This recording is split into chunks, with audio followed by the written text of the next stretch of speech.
I've been helping people move to Calgary for over 15 years, and in that time, I've seen the same mistakes come up over and over again. Not bad decisions from bad people, smart, research driven professionals who didn't know what they didn't know about this market. So, in this video, I'm going to walk you through the biggest ones. Not to scare you off the move, but just to make sure that you don't spend the next few years wishing someone had told you this stuff before you signed anything. So, these are real mistakes, the ones that actually cost people money, time, and regret. So, let's get into it. Before we start, if you're planning this move and want somebody who knows Calgary inside and out, helping you avoid the mistakes I'm about to describe, reach out. My contact information and free home buyer guide are in the description. I work with relocation buyers every week, and this is exactly what I do. All right, let's talk mistakes. This is a big one, and it catches almost every out-of-province buyer at some point. Here's what happens. Someone starts researching Calgary from Toronto or Vancouver. They watch a few YouTube videos, they look at Google Maps, and they see a community they like the look of. Maybe it's Mahogany because of the lake, or maybe it's Tuscany because somebody recommended it. And by the time they get on the call with me, they've already emotionally committed to a neighborhood before even setting foot in Calgary. The problem is that Calgary is a big city, about 35% larger in landmass than Toronto. Communities that look similar online can feel completely different in person. A community that looks perfect on paper might not be the right fit for your commute, for your lifestyle, and the way you actually spend your life day to day. So once you bought, you're committed to that decision for years. What I tell every client is this: come in with a short list, not a final answer. Stay open through at least the first two conversations.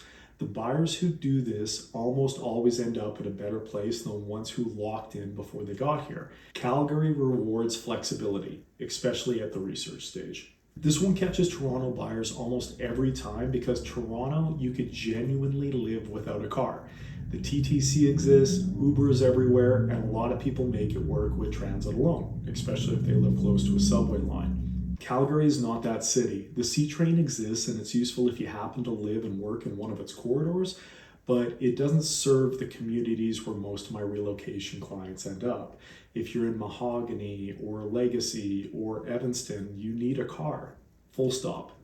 This matters for your budget in ways people sometimes miss, because you're not just buying a car, you're buying insurance, fuel, and maintenance on top of everything else. If you and your partner are coming from a one-car household in Toronto and you move to Calgary, you will almost certainly need two cars.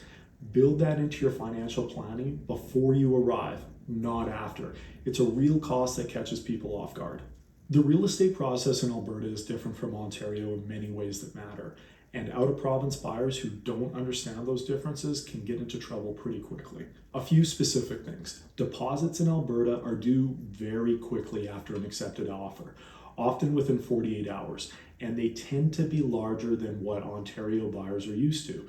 If you're not prepared for that timing, it can create real problems. Second, conditions work differently here. In Calgary's market, you could often include financing and inspecting conditions, which give you proper due diligence time.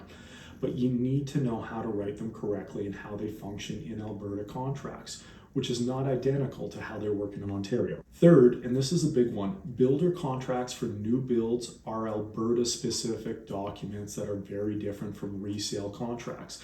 They have specific clauses around price adjustments, completion timelines, and deposit structure that catches buyers off guard all the time. I've seen people sign new build contracts without properly understanding what they were agreeing to because they assumed it worked the same way as resale purchases. It doesn't. Get someone who knows Alberta contracts in your corner before you sign anything. If you're buying new construction in Calgary, and a fair amount of my relocation clients are, this is probably the most expensive mistake on this list. Calgary has a very active new build market with a lot of builders competing for buyers. And when you're choosing a builder, it's tempting to go with whoever offers the best price per square foot or the most impressive showroom. That almost always is the wrong framework to work with. Build quality in Calgary varies enormously between builders. Some produce genuinely well-constructed homes with good material, solid workmanship, and responsive warranty service. Others are known for issues, structural concerns, mechanical problems, finishing deficiencies that show up within the first year or two of living in there. These are not minor inconveniences. These are things that affect your quality of life and the long-term value of your home. The problem for out-of-province buyers is that this information is not readily available online. You could look at BBB ratings and warranty claims, but a lot of the real knowledge about which Calgary builders are consistently good and which ones are not comes from experience in the market. I've been watching these builders for over 15 years. I know which ones I'd put my own family in and which ones I'd stay clear of. That knowledge alone is one of the most valuable things I bring to a relocation client, and it's something you cannot replicate with a Google search. I work with remote buyers all the time, people who are buying in Calgary from BC or Ontario without being able to visit first. We make it work, and I have plenty of clients who have done it successfully, so this isn't a blanket warning against remote purchases, but I want to be honest about the risk. Calgary is a city where the feel of a community is something you really need to experience in person to properly evaluate. The difference between a community that looks great on a map and one that actually fits your life is something that's very hard to communicate through photos, drone footage, and video calls. The elevation, the views, the commute feel, the energy of the streets, and whether that commercial strip feels a little bit dead or alive, these are things that matter, and they're kind of hard to access remotely.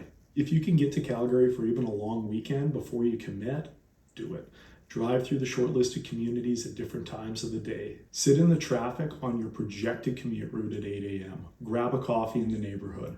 Walk around. The clients who do this almost always make a better decision than the ones who don't. And the ones who don't sometimes end up wondering why nobody told them what it actually felt like to live there. This is more of a mindset mistake than a tactical one, but it leads to real dissatisfaction for some people who make this move. Calgary is not Toronto or Vancouver with cheaper housing. It's a genuinely different city, a different pace, a different culture, and different strengths. People who arrive expecting immediately to replicate their own urban Toronto lifestyle, the walkability on the main streets, the transit convenience, the density and the variety of the restaurant scene, they often feel disappointed in the first few months, even though they're in a perfectly good place. Calgary rewards people who engage with what it actually is rather than measuring it against what they left. The outdoor lifestyle is genuinely exceptional. The mountain access is something most cities in the world don't have. The community feel in the newer suburbs is real and strong. The pace of life is different in ways that a lot of people come to really appreciate once they stop comparing it to somewhere else. The clients I see thrive the most in Calgary are the ones who arrive curious and open rather than the ones that have a fixed idea of what their life should look like. Give the city a chance to show you what it really is rather than spending your first year noticing what it isn't. This one might sound basic, but it's consistently a problem for relocation buyers, particularly people coming from provinces where they already own and haven't needed to think about financing in years. Calgary's market moves, not the frantic pace of 2022, but good homes and good communities still attract lots of attention and sometimes multiple offers. If you find a property you love and you're not pre-approved, you either lose it while you're scrambling to get your financing in order, or you rush into a decision without the information that you need. Get pre-approved before you start looking seriously, not just a rough estimate from your bank app, a proper working pre-approval with a lender who understands Alberta real estate. There are also nuances to out-of-province purchases, particularly if you're selling a Toronto property and using equity as part of your down payment. That requires specific mortgage planning. Get that sorted early so that when the right home comes up, you're ready to move on it, not scrambling. Those are the 7 biggest mistakes that I see people make when they're moving to Calgary. Every single one of them is avoidable with the right preparation and the right guidance. If you want to keep building your knowledge before you make this move, my videos on the best Calgary neighborhoods and the cost of living comparisons are the ones to watch next. I'll link them both here. And if you're at the point where you actually want to talk through the move with somebody who knows this market, grab my free home buyer guide in the description below, or you can book a free call through the Calendly link. I'll be happy to help you avoid every one of these mistakes. I'll see you in the next one.